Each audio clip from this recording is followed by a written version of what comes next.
Welcome to Silverstone Circuit. You join me here for the start of the MGB60 race in association with Equipe Classic Racing. So just on the starting line now, I managed to qualify 27th out of 59 starters, so I was quite pleased with that. We're just in the lights of distance, so there we are. Made a reasonable start here. You can see Barry Holmes in a mint green car on the far left. He's got a good start. That's Mark Ashworth there in the number 87. So down the start finish straight now into Copse Corner.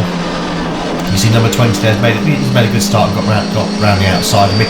One of the nice things about Silverstone is it's quite a wide circuit, so you don't tend to sort of get sort of too many cars caught up in those first corners. You can sort of get even four or five cars abreast off the start there. Now going into the MGB60 complex,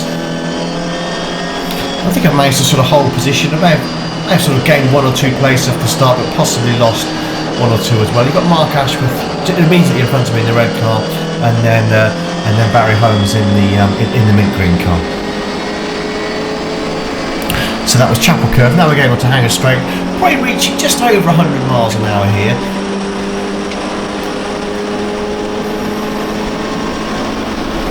And at the end of Hanger Straight, we've got Stoke Corner, so down into third gear. It's a fairly fast corner still. It's again lovely and wide here, so you can see how many cars we can fit side by side, going around as part of the circuit. A tight corner coming up. This is Vale. You can see Malcolm Gammon's there in the sort of a Tahiti blue MGB, I think it is, a sort of a light metallic blue car. Through Vale there, and you can see unfortunately Mark Ashworth just comes a little bit wide there, so I had to sort of hit the brakes, and that has allowed Malcolm Gammon's, and I think, I don't know, it's the Duckworth and Primrose yellow MGB, but I don't know who's driving it at the moment. So there we go, safely through there, onto Hamilton Straight. This is the wing builder you can see on the right hand side there. This is Abbey Corner, fast sort of fourth gear, but a little bit flat coming out of that, so when I should have possibly tried third or been a little bit quicker coming in. And then hard on the brakes to the moment. This is Village, which is usually sort of second or third gear corner depending who's around you. You've got Richard Woolmer there in the number 30 car, and just now the safety car lights have come on, so we had a car that didn't get off the line unfortunately, so we're in the safety car rules now, and you'll join me again when the racing starts again. So we've just come out of the safety car period. Obviously we're staying in exactly the same position. I think it's John Allen in the grey car there, number 200 in front of me. We've also got another MGB stranded there just on the left hand side of the screen. But here we go. I think this is something like lap 6. So we had a few laps under the safety car. That's Copse Corner there, so fairly fast, sometimes third, sometimes fourth gear, depending on how you're feeling. The trouble is with third you get sort of a good drive out of it, but it can feel a little bit slower. And then fourth, unfortunately, sometimes it just feels like the engine's labouring a little bit coming out of the corner. So there we are, going through MGB60 again. I do this all in third. Quite a nice set of corners when it sort of goes right. And then we have to sort of get hard back over to get around Chapel Curve here, and then again back onto Hanger Straight. I must say, it's a real treat to be taking part in this race with sort of 59 other MGBs. I think it was the biggest MGB race in history. A really nice way to celebrate 60 years of the MGB. The great cars, fantastic sort of close racing throughout, and well, great fun to drive as well. So here we go, back into Stoke Corner, third gear. And I think I'm chasing down John Allen there in the number 200 car, the dark grey one. So a little bit of heel and toe down into second gear. This is the Vale corner that the F1 cars will be taking rather than the historic Vale, which I think the historic Vale is a much nicer corner for historic cars. Certainly a lot smoother, a lot faster. It just suits these cars really well. Whereas with the new Vale, when you have to do sort of quite a lot of slowing down, it does sort of spoil a further circuit a bit. So fast again through Abbey here, managed to make a little bit of ground up. After Abbey we've got Farm Curve. I think I managed to get down the inside there, so I should hopefully be able to get the inside coming into Village. I can't quite see that, it's just locked up there behind me, but I think we might be, yes, there's another safety car out now. So again, you'll join me again when the action restarts.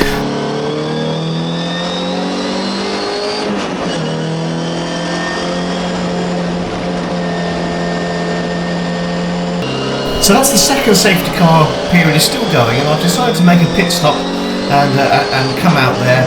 It seemed sort of a good time to make a stop. I think a fair few people had a similar idea. But I come out on the circuit now, and it's a little bit on the empty side. So let's just talk you through the lap a bit while I catch up with other cars. I believe we're still under safety car conditions at the moment, so obviously I'm not pushing fully. So third gear here through Beckett. A little bit, I do find the chapel curve here a bit sort of tricky. I always wonder whether to try and get right over to the left hand side to the entrance to it, or try and sort of nip in a bit and take a bit more of the apex going round. Back onto Hanger Straight now. I did feel in my car it wasn't running quite as well as I'd liked. I did find out afterwards that the cable dropped off the alternator. I wonder whether that might have just been affecting the electronic ignition slightly, but one of those things we just have to sort of carry on as we were. Round Stoke Corner at the end of the Hanger Straight now, and then back again into the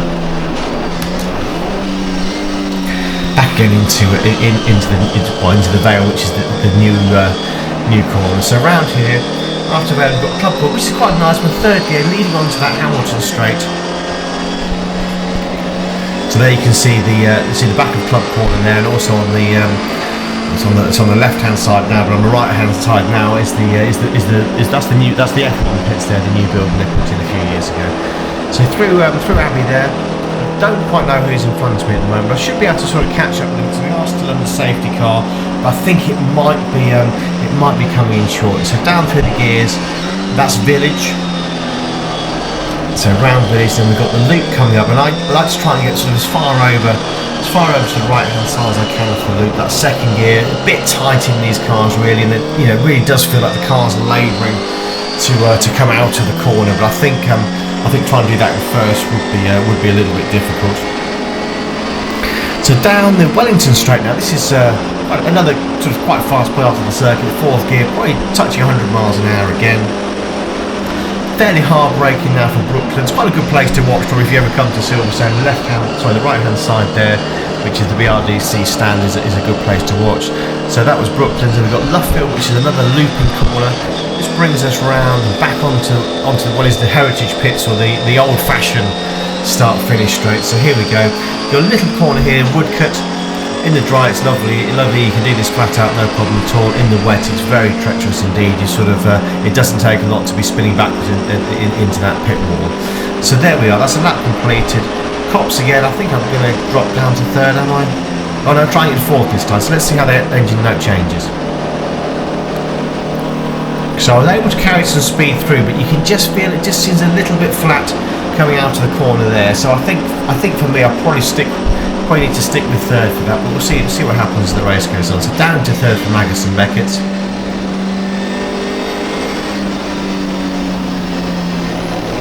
Taking a bit more curve there, trying to take that entrance that little bit, taking a bit more left hand side going into the complex. Back again onto the Hanger Straight. I don't quite know what position I'm in at the moment. I would guess probably in a similar place to where I started. We lost 2 or 3 cars in those opening laps, and hence the safety car. I think Neil Fisher unfortunately had a problem on the line.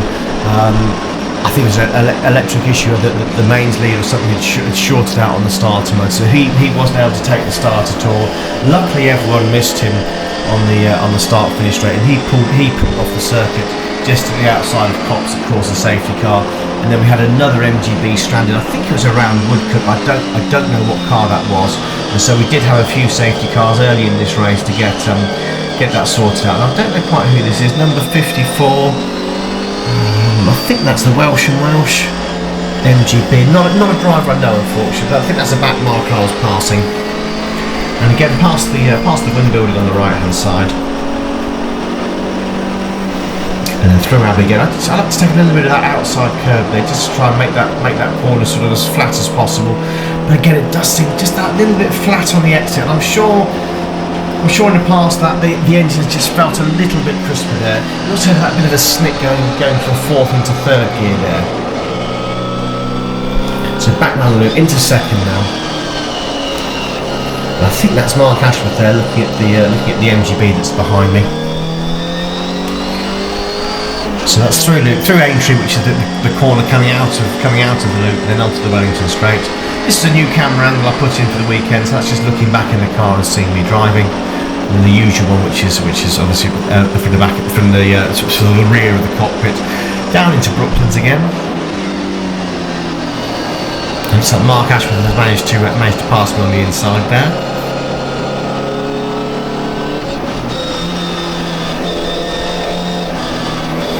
Around Luffield we go.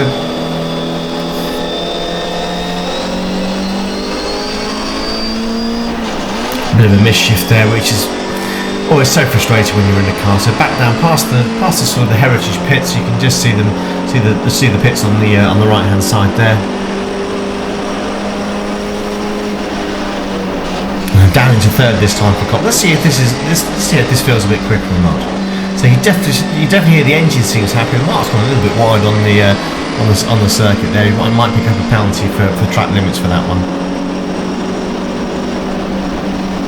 So there we go, through Magnus Beckett's, a little bit of a downshift there. So that's third gear.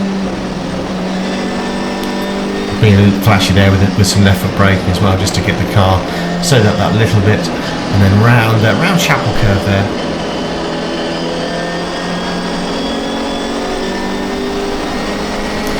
Back onto Hanger Straight.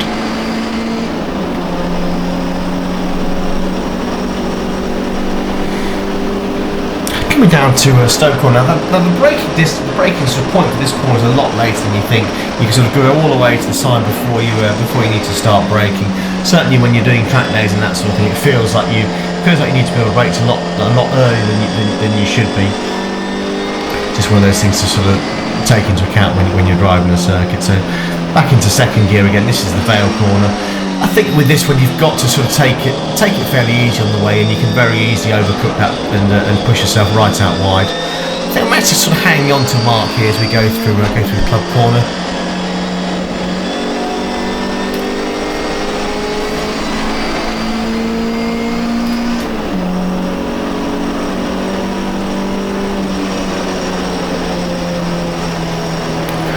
Through Abbey there. We've got farm curve there, and again back into second this time. So with Village Corner, I think you can do it either in second or in third. I guess I was pulling second here to try and get as much drive as possible on the outside. Again, a little bit of left foot braking there, getting into the loop. I think I've pushed myself. I was probably a little bit too quick on the entrance there. I pushed myself wide. It was possibly number 35. I couldn't quite see the number on that car, unfortunately, but there we go. Light blue MG, possibly a back marker, I think. Down Wellington Straight again.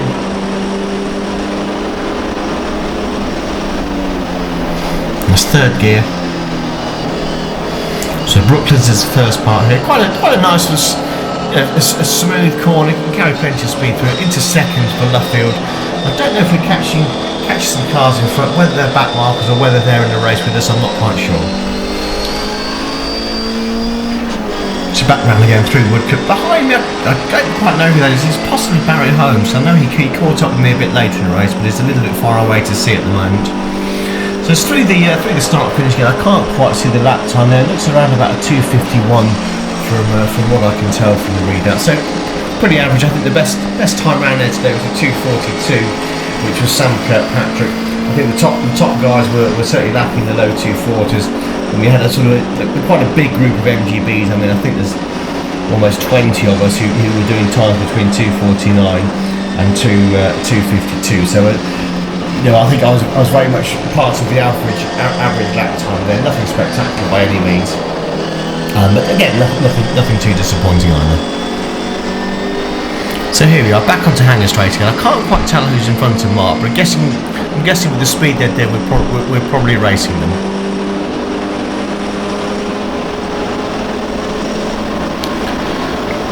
So I think that's Paul Latham's MGB there. I think he was Shea Relancery, the famous touring car driver. Had some good races with Paul in the past. Certainly at Snetterton we've had a few experiences hitting oil at the end of the main straight and that sort of thing. I think his car just seemed, I don't think it was quite running as well as it should have been today. did seem a little bit slow on some of the corners, so some of the straights actually, sort of quick through the corners, but a bit slower on the straights. Whether he had a slight engine issue or not, I'm not entirely certain. So let's pole there on the left-hand side, number 38, as we go through Abbey again. I had to take a little bit more of an inside line there, but yeah, managed to not get pushed out too far on the exit, so I'm happy with that. And then round we go, looking at the entrance of Village here. You can see Paul's managed to certainly keep on the back of me there. In front, I don't know if it's Mark Ashworth. I can see the MGB GT that Rich Warren was driving. This was an invitation for invitation car. So quite a special. I think it was an MGB GT that ran at Sebring in 65 or 66. So certainly a very historic car. The only MGB GT that was in this race. So there we are, back down Wellington Straight, Brooklands again. You see that BRDC grandstand on the right hand side there. Around Brooklands we go, and coming into Luffield, this looping corner. That's definitely an MGB GT in front of me, but whether it's Mark Ashworth in front of Richard, I don't quite know at the moment.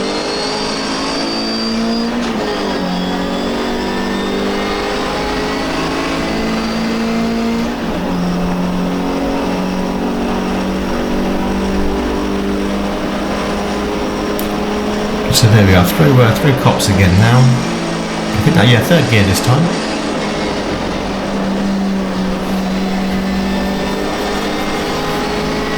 You can see that there's Barry Holmes in the mint green MGB. He's caught up a little bit on these last few laps, so he's definitely making progress. He did qualify ahead of me, I think. I don't think there was a huge amount in it in our lap times. I think I qualified P27, he was 26, I was a 251.3 and he did a 251.1, so certainly not a great deal of time difference between the two cars. And back on the hanger straight now, I don't know if you can just hear the car, it's just not revving quite as well as I'd like. It just seems like it's stuttering just a little bit there, where usually it just seems to run a little bit cleaner.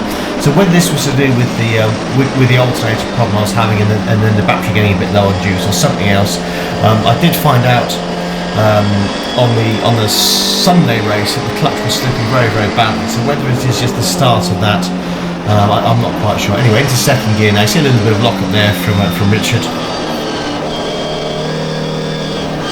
And Barry's got right on the back of me now, so he really has he made some good progress to get there. He's closed that gap up quite a lot.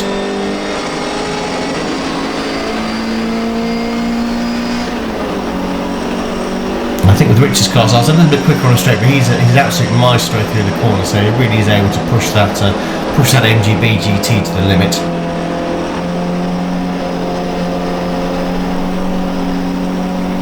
Down to second gear there. And I think he's pushed just a little bit wider, and I think that gives me a starting opportunity now. Coming out of entry onto Wellington Straight. We'll see if I can see how close we can get here.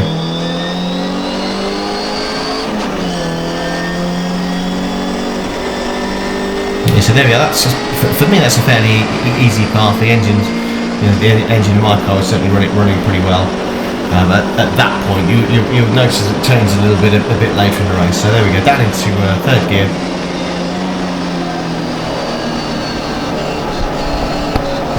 And then Barry there, he's got past Richard as well. He's got quite close to the back of me.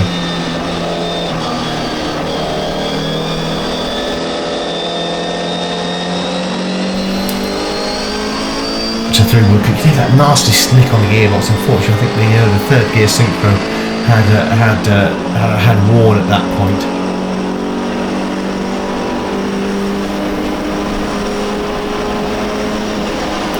So there we go, through Cops. We're probably getting close to race distance. I think we're about 30 minutes into the race. It's a bit hard to tell because obviously I've cut out the footage from the safety car, so I don't know exactly how many laps we've done. I can't quite see what the lap timer says. But through Beckett's. Maggotts is the first part, this is Beckett's. I think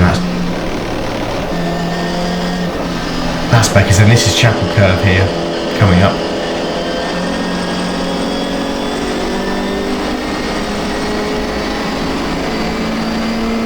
see Barry's, he's certainly kept up with me. There's less than a second between us at this point, I think.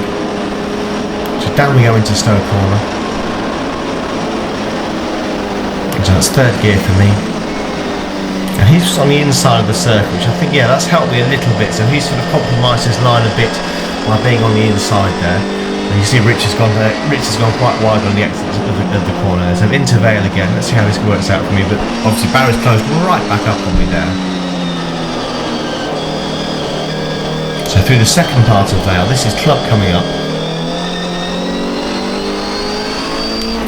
Into third, a really nice corner Club. You can just sort of power the car all the way through onto this, onto what is the Hamilton straight, the new sort of start-finish straight for the F1 and other series. Okay, through. I mean, I think I was a little bit flat there. Just didn't feel like I carried enough speed. And I think Barry's got fairly close to me now. So slowing up for Village there. I think Barry's made a bit of a dive down the inside. I had left him room, but I think I saw out of the corner of my eye, I saw his car there, and at the time I thought he was coming straight for me, so I took a bit of evasive action there, as you can see, so onto the grass and then back onto the circuit. So I lost the place there, and also lost the place to Richard in the MGB GT as well.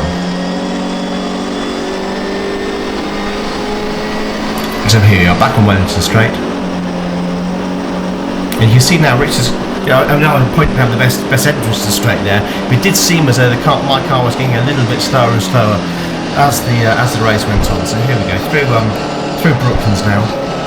You can look at that front wheel lifting up on the MGB GT there. I forgot my gear change there.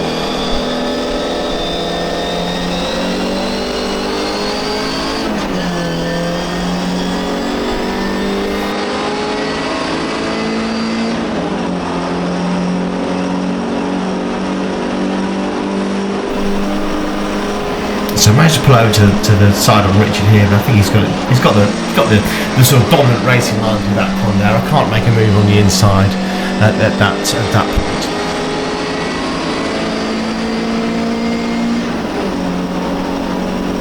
I think we're on the final lap now, if my memory is correct.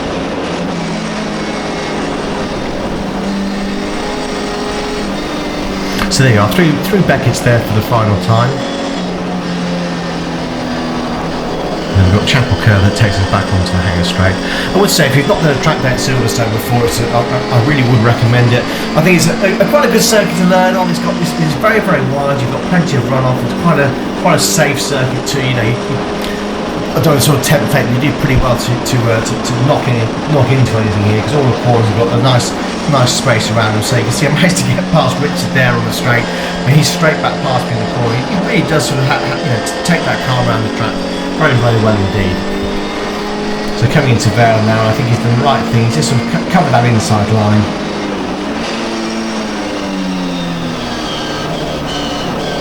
And there's no way past for me in there.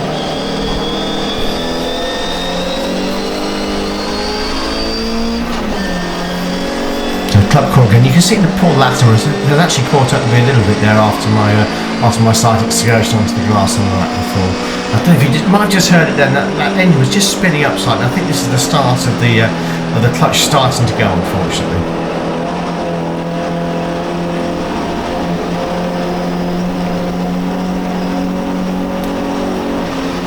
So second gear, trying to find a way past Richard. It's going a little bit wide, so let's see what happens now. So I think I'm second here, getting into the loop.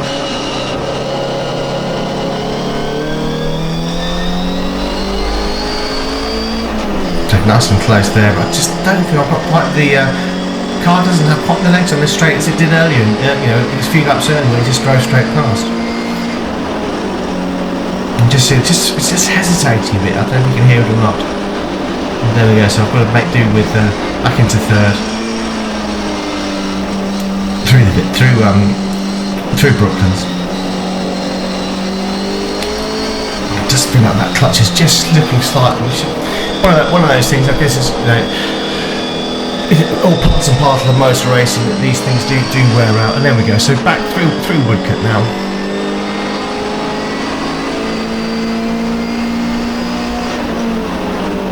the car's almost got the legs, but Rich has done just enough to stay ahead, like in the little wave there. And that's the end of the race there. So I was pleased with finished up P21, I think, P21 overall. So, you know, in the grand scheme of things, a fairly successful day.